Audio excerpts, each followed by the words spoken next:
Ravens flock, what's going on?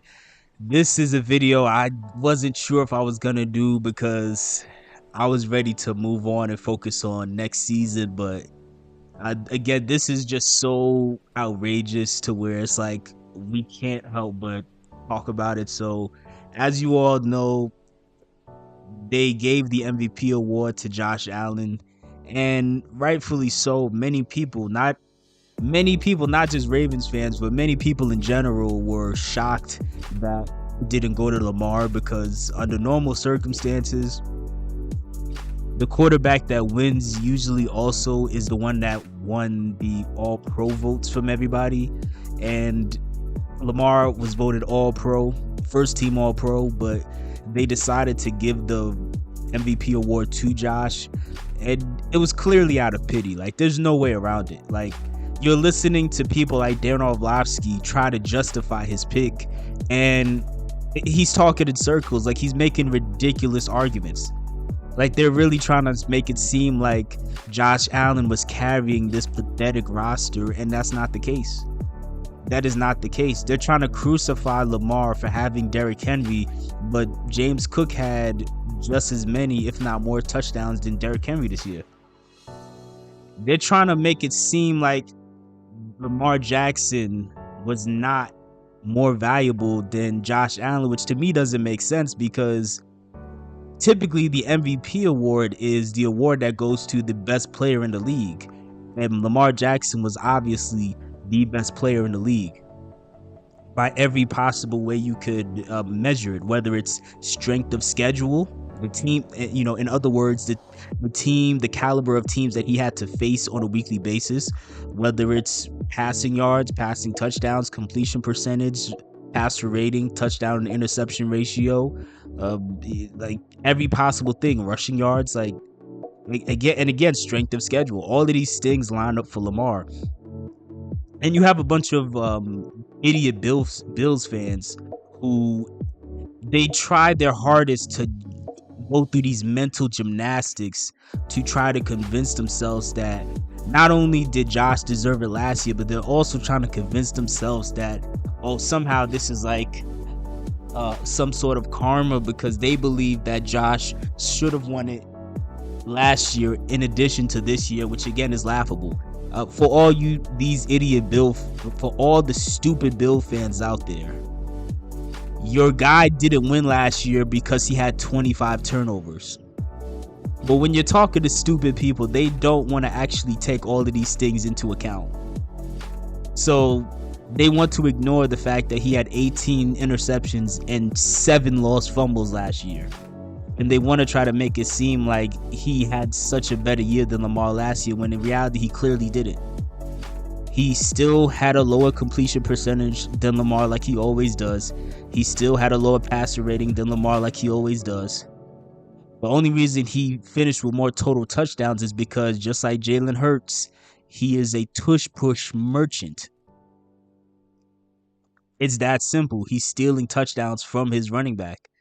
Whereas the Ravens, we don't do that. We hand the ball off to our running backs. Hence, Gus Edwards having a career high in touchdowns last year. And hence, Derrick Henry also having, 16 touchdowns this year? And also, many people who don't like Lamar and who are very pro Josh Allen. Mind you, I have nothing against Josh Allen personally. I just do not like or respect Bills fans. But many people, when they try to defend them, Josh Allen, they will try to make it seem like, oh my gosh, Josh Allen had to do so much more. He had to carry this team, and the Bills only had 1 Pro Bowler and the Ravens had 9. See, and here's the problem I have with this argument. If you're really that good of a player, you're supposed to elevate the people around you. See, nobody has brought up this point, but I want to bring up this point because to me, it should have been obvious. If you are really that good of a player, if you're really that good of a quarterback, then you should be able to elevate the people around you. Lamar Jackson has done that time after time, and he did it this year as well. Which is why we had 9 people make it to the Pro Bowl, when in reality, most of these guys did not deserve to be on the Pro Bowl. You want to know a good example of Lamar Jackson elevating his teammates? Derrick Henry had just had the most efficient year of his career by far. Even though this wasn't a career high in rushing yards, he was about 100 yards short of his career high in rushing yards. This was still the most efficient year he's ever had. He averaged a career high in rushes, yards per attempt on his rushes, and he also averaged career high in yards before contact. And if you actually watched the game, if you watched all the games that the Ravens played this year, that did not happen because our offensive line was so amazing and they blocked well. That's not what happened. Our offensive line was garbage. The reason, well, specifically our guards were garbage, but still, we had a rookie right tackle and 2 garbage guards. So we had a bad O-line. The O-line wasn't the reason Derrick Henry had such a great year. The O-line wasn't the reason Derrick Henry averaged a career high in rushing yards. The reason Derrick Henry averaged a career high in rushing yards is because Lamar Jackson is such a big threat to opposing teams' defenses that they completely ignored the running back, which allows Derrick Henry to get such a strong head start. Even if there's bad blocking, the opposing team's defense is so worried about Lamar to where they will still overlook Derrick Henry. And again, the proof is in the pudding. If these stupid Bill fans actually watched film, if they actually watched the games, they would see that. It would be clear as day. And this isn't something I'm making up. This is literally a fact. You can easily prove this, and it's been documented. Every running back who plays with Lamar ends up averaging an insane amount of yards per carry. Whether it's Derrick Henry, whether it's Gus Edwards, J.K. Dobbins, Mark Ingram, Keaton Mitchell, freaking Devontae Freeman, or whoever. Like, it doesn't matter who the running back is. Running backs on the Ravens by default are going to average an above average amount of yards per carry because opposing teams' defenses always focus on Lamar in the backfield. They don't worry about the running back. Even if it's Derrick Henry, they don't worry about it. And again, that is just one example of Lamar elevating a player and making them reach a level that they wouldn't have reached on another team. Because as good as Derrick Henry is, Derrick Henry wasn't outside of Derrick Henry's peak a few years ago. If Derrick Henry had stayed on the Titans, Derrick Henry's now putting up these numbers. If Derrick Henry had gone to any other team in the league outside of like the Eagles, because the Eagles just have that good of an offensive line, there's no other place where Derrick Henry would have even had a shot at having this type of season. Because he's playing alongside Lamar Jackson. Another example of Lamar Jackson elevating his teammates, Zay Flowers. And I like Zay Flowers. I feel like many people, because of some of my videos, I feel like many people may have the misconception that I have a issue with Zay Flowers. I don't have an issue with Zay Flowers. I even felt the need a few videos ago to even give Zay Flowers specifically an apology, because as frustrating as it was to see him fumble the game-tying touchdown in the AFC Championship game, I've still had a lot of respect for the fact that he had enough courage, he had enough heart, he was still man enough to go in front of the media after the fact and speak for himself and face the music. And it really and I gave Zay an apology as a fan, because my bad, Zay's not listening to this obviously, but I still felt like Zay deserved an apology as a fan, because I felt like Zay showed more maturity and more courage than Mark Andrews did. Because Mark Andrews, after having that disastrous game against the Bills a few weeks ago, he didn't even have the courage to face the media. He went hiding, and that disappointed me. But that's neither here nor there. To get back to Zay Flowers is only a Pro Bowler because he's playing on the team with Lamar Jackson. I know a lot of Ravens fans don't like when I say this, but this is a fact.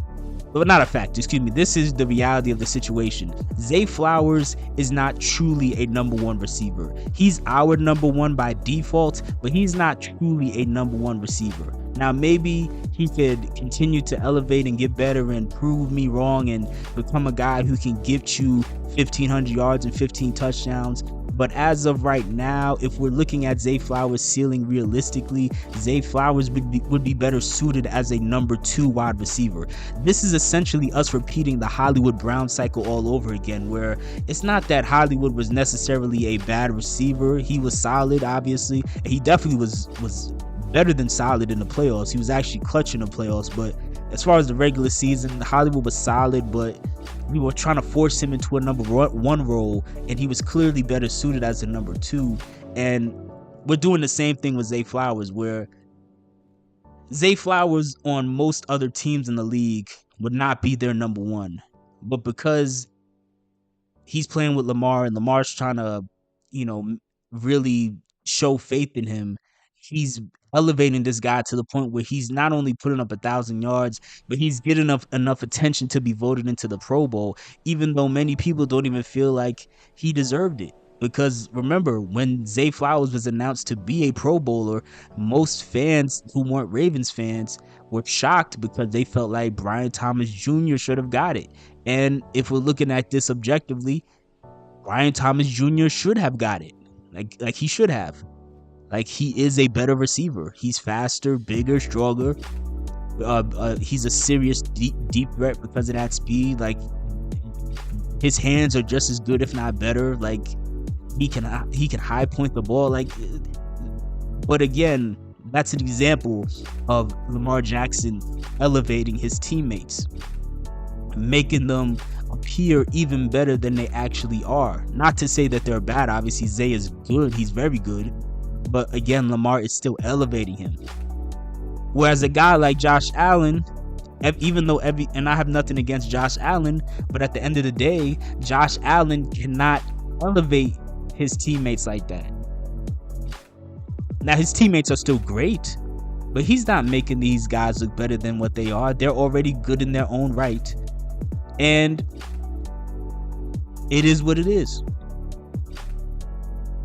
And that is why people did not vote for a whole lot of Bills players to get into the Pro Bowl. Because at the end of the day, Josh Allen isn't making anybody. There's no evidence that Josh Allen is making a bunch of these players look better than what they are. They have a weak schedule. They play in a bad division. They have a weak strength of their strength of schedule is much weaker than the Ravens. And they took advantage of that. It's really that simple. But many people will say, "Oh, he did elevate the team."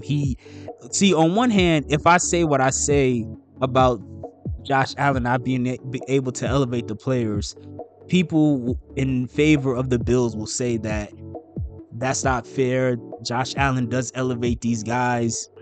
But then in the same breath, they'll say, no, these guys are trash. Josh Allen, he's having to carry a whole team on his back. So since when was James Cook trash? James Cook had more touchdowns this year than Derrick Henry, or just as many. And if we really want to talk about it, James Cook should have had like 25 touchdowns this year. But Josh Allen kept stealing on his touchdowns with those push touchdowns. Like, it is what it is, man. But that also, some people would say, oh, well, Josh Allen has won more games with a lesser roster. Let's be very clear about something. The reason the Ravens lost 5 games this year was because Justin Tucker couldn't make kicks to save his life. If Justin Tucker makes kicks, if Justin Tucker didn't have the worst performance out of any field goal kicker in the league this year, the Ravens would have won at least 13, if not 14 or 15 games this year. That has nothing to do with Lamar. Now, even though the MVP voting is done before, as soon as the season ends, before the playoffs, many people, after the divisional round where the Ravens lost to the Bills, Many people said that, oh, well, this game proves that Josh should be the MVP. And no, it literally does not. That game actually flies in the face of the very argument that people make in favor of Josh Allen, because many people, they will argue that Josh is a guy who is carrying his team and has to do so much more. But if you watch that game, clearly Josh Allen's roster was a better roster full of more competent playmakers who could rise to the occasion, and Josh Allen did not have to carry that team. Josh Allen had a subpar game, but the team as a whole was still able to pick up the slack, whereas Lamar Jackson literally had to carry and overcompensate for a team full of guys who can't make plays when it counts, including guys who, when it counts the most, they're fumbling the ball and dropping 2-point conversions. But you're still trying to say that Josh Allen has to do more than Lamar? No, it's clear. No, Lamar is doing more than Josh. But look, the difference is Lamar is playing at such a high level to where he's elevating players to make you think they're better than what they are. Did y'all forget that for the first 12 weeks of the season, the Ravens had the worst defense in football? And Lamar Jackson had to literally go out there and be Superman for 13 weeks in a row? And then the 1 week where Lamar was not able to really be Superman against the Eagles, what happened? We ended up losing because nobody else, not even Justin Tucker, could step up and actually make something happen.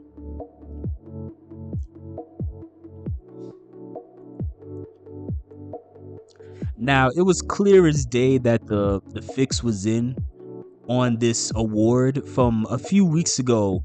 Not even a few weeks ago, like a month or two ago, when Darren Orlovsky talked about a Josh Allen interception and he referred to it as an arm punt. And he said it like that. He played that game of semantics as a way of trying to basically frame everything Josh did as so amazing and elite instead of holding him accountable. So at that point, I figured the fix was probably in. Like, in this video, I'm gonna use the same thumbnail as the video I did a month or two ago when I said, hey, is the NFL about to give Lamar Jackson the Nikola Jokic treatment? And that's exactly what just happened, where just like how Nikola Jokic was clearly and is clearly the best player in basketball, they gave Joel Embiid an award out of pity. And that's just what happened to Josh Allen. They gave him this award out of pity. It's that simple. They gave it to him because they felt bad for him. They want him to be in that upper echelon, even though in reality, he didn't deserve to be put there this year. He just didn't. And I remember when I put that video out a month ago, there were people that had the audacity to try to say that my comparison was not accurate. No, my comparison was accurate. You don't know what you're talking about. That's literally what just happened. That is literally what just happened, where Lamar was clearly the best player in football, but they gave it to Josh Allen out of pity. And they didn't, and this was not a coincidence.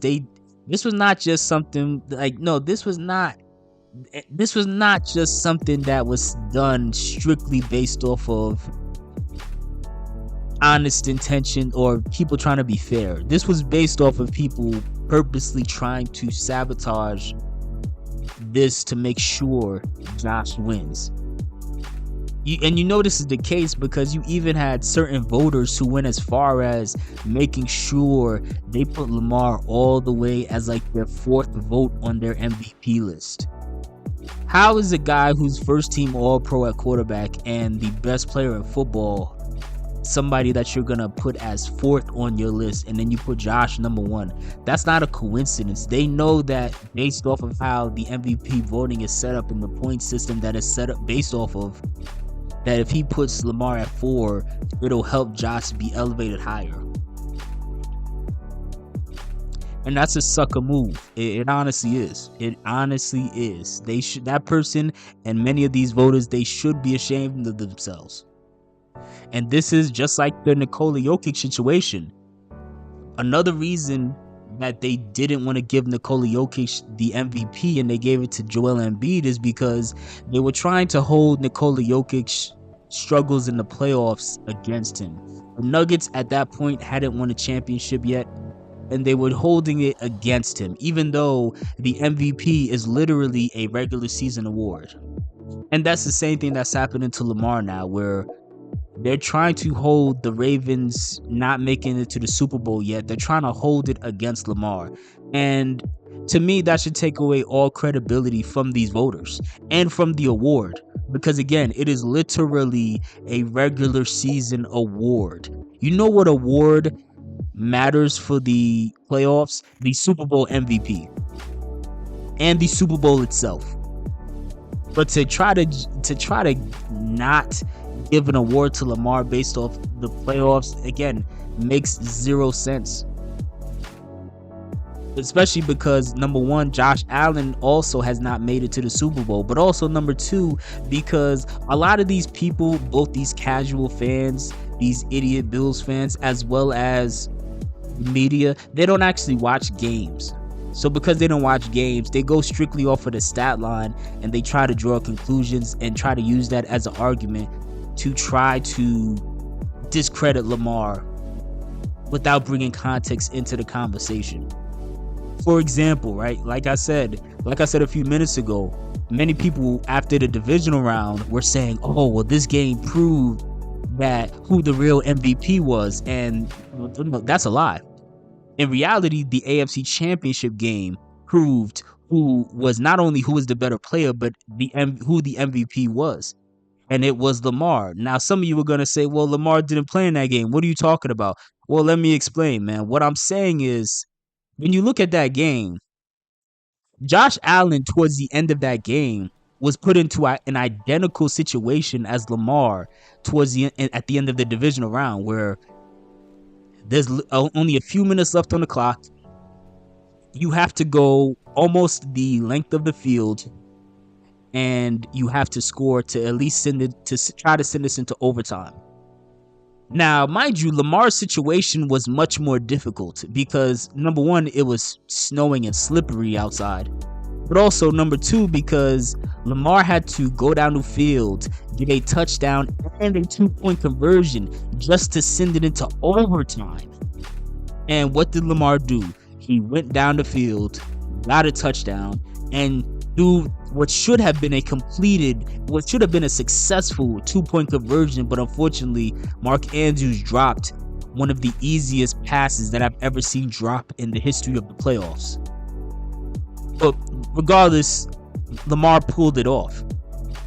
Lamar did everything he needed to do in that scenario. Now, Josh Allen was put in a slightly similar situation, but ironically enough, Josh Allen's situation was actually easier.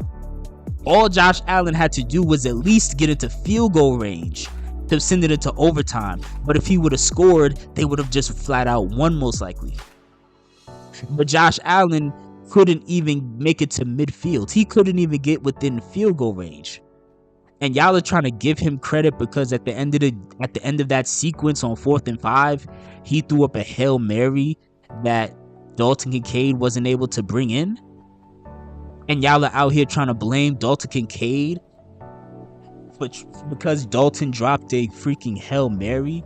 But meanwhile, y'all are the same people who don't want to call out Mark Andrews for dropping an easy 2-point conversion, but y'all are mad at Dalton Kincaid because he wasn't able to catch an awkwardly thrown Hail Mary. Like, come on, man, get serious, man. Lamar and Josh were put in the identical situations. Lamar Jackson was able to get it done, but unfortunately, his teammate let him down, whereas Josh Allen wasn't able to get it done. That situation wasn't on Dalton Kincaid. It was literally a Hail Mary. The fact that it even got there, it was just a matter of luck. It wasn't Josh Allen making a great throw or knowing that Dalton Kincaid was down there. He didn't know who was down there. He just tossed it up. And also, speaking of people not watching the game, you see how when Lamar Jackson balled out in the divisional round, people went out of their way to highlight the 2 bad plays that Lamar had. But when it comes to Josh Allen, these people, they're only looking at the box score and they're saying, well, Josh Allen didn't turn the ball over. No, Josh Allen had a bunch of, this is why websites like PFF have what they call turnover worthy plays. This is why sites like PFF track what they refer to as turnover worthy plays. Because if you actually watch the game, Josh Allen clearly threw at least 2 to 3 interceptions, and he had at least 2 to 3 fumbles. But that was one of the luckiest games I've ever seen in my life, where all the picks got dropped and the fumbles had a lucky bounce and went back, and the Bills were able to recover it. But Josh Allen didn't have a good game. Josh Allen was out there looking like he looked terrible. So much so that Joe Brady was leaning on, with his play calling, he was leaning on James Cook for most of that game. He didn't trust Josh Allen for most of that game. But you notice how Lamar only made 2 mistakes in that divisional round, whereas Josh Allen made 6. But yet people are trying to frame it like, well, no, Lamar, he choked, but Josh Allen didn't choke. No, they had similar games. Only difference is Josh Allen got extremely lucky and Lamar didn't. Now, speaking of narratives, because I want to wrap this video up. Speaking of narratives, if you stayed this long in the video, thank you. I appreciate you sticking this out and hearing everything I had to say about this. But speaking of narratives, regardless of how we feel as Ravens fans, Josh Allen obviously is the MVP. But I'm very curious to see, is the media going to go out of their way to start pushing the idea of, hey, will Josh Allen never get over the hump? Josh Allen struggles in the playoff. Josh Allen's this and that. Are they going to do that? And I already know the answer. The answer is no. You see, the answer is no. Now, Nick Wright is somebody that, like most Ravens fans, I don't like, obviously, because of how much he disrespects Lamar.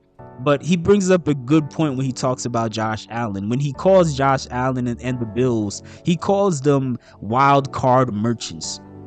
Because people keep thinking that he's like, Allen is so elite in the playoffs, when in reality, they keep going to the wild card rounds and beating up on mediocre teams. And that's what's shifting the perception of Josh in the playoffs. Because beyond the wild card round, Josh and Lamar are pretty much dead even. But most people don't realize that, because again, the Bills have gotten off some easy wins, which also speaks to what they do in the regular season. They get off some easy wins because they play in a bad division. They play in a division where their only real competition is Tua Tagovailoa, a bottom 15 quarterback, and Tua Tagovailoa. That's the most competition you got to deal with in your division. Meanwhile, the Ravens and Lamar have to play in the AFC North, where we got to go against that Steelers defense twice a year. We got to go, Lamar has to go blow for blow with Joe Burrow to beat Joe Burrow twice a year. We got to go, we also got to deal with that Browns defense twice a year. But meanwhile, the Bills, their toughest competition in the past decade has been Tua. You see how ridiculous that sounds? But they'll still try to say that, well, Josh and they won more games with a lesser roster. You also played a weaker schedule. But back to the point I was trying to make a second ago, is the media going to push the same narrative that they push against Lamar when they say, well, Josh Allen's the MVP, we expect more out of you. Are you going to get over the hump? Of course they're not going to do that. Because Lamar Jackson is one of the most hated players. Lamar Jackson is the most hated player in the history of football. It's not even close at this point. It's not even close. So they'll go out of their way to hold Lamar not making it to the Super Bowl yet against him, but they'll try to give a pass to Josh Allen. For what? For what? It's only based on the fact that They hate the fact that Lamar is undeniably great. And this year's voting process shows you how great Lamar is, because they've wanted to make Joe Burrow and Josh Allen the face of the league for so long, but they just can't do it because Lamar's so great that he keeps interrupting their agenda. He's so undeniable. Like, it's clear as day. Now, I'm somebody who a lot of times, I think a lot of the racial conversations in society are a bit overblown. However, I'm not saying that it doesn't exist. I just think in many instances it can be overblown. But in the case of Lamar Jackson, it's not overblown. It's clear as day that you have a large population, including Ravens fans, including most Ravens fans, who they don't want to see Lamar. They don't want to see Lamar be the face of the league. They don't want to acknowledge his greatness. They don't want to, they want so badly for him to just not be as good as he is. And so for any imperfection that comes up, like us not making it to the Super Bowl yet, they're going to try their hardest to magnify it and use that as validation for their hate. Whereas on the flip side, for Josh Allen, he hasn't gone farther than Lamar in the playoffs, and yet they're trying to give him every excuse imaginable. They're trying to give him every pass imaginable. But that's an unintentional rant. It went on a lot longer than I intended, but if you listen this far, I appreciate it. Let me know what your thoughts are in the comment section below. Do you think Lamar was robbed, or do you feel like Josh Allen deserved it? And then also, do you think that Lamar is going to come back stronger next year? And do you even care about award shows in the first place?